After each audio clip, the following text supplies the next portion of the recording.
This video is brought to you by thepuzzler.com. Here we have number 8 from the 10A and number 6 from the 12A. A data set consists of 6 not distinct positive integers 1, 7, 5, 2, 5, and x. The average or the arithmetic mean of the 6 numbers equals the value in the data set.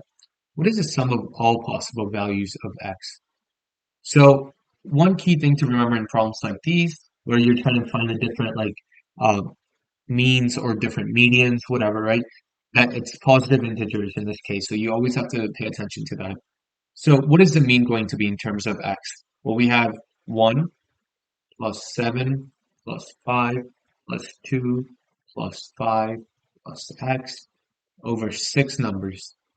So this is 12 plus 5 is 17, so 20 plus x over 6.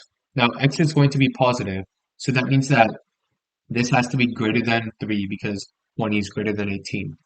So our average can be either 5, 7, or x. We just have to make sure all those work. So 20 plus x over 6 equals 7. Well, then we would have 20 plus x equals 42.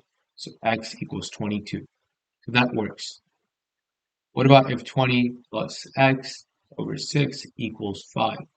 So then you would have, in this case, x equals 30 minus 20 equals 10. So that works. And then finally, 20 plus x over 6 equals x. This would give you 20 equals 5x, so x equals 4.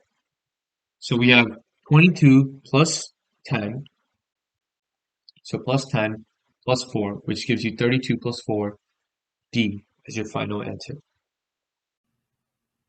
Thank you for watching this video. If you liked or enjoyed this video, make sure that you give it a like and subscribe to our channel. For more amazing content, you can check out thepuzzler.com.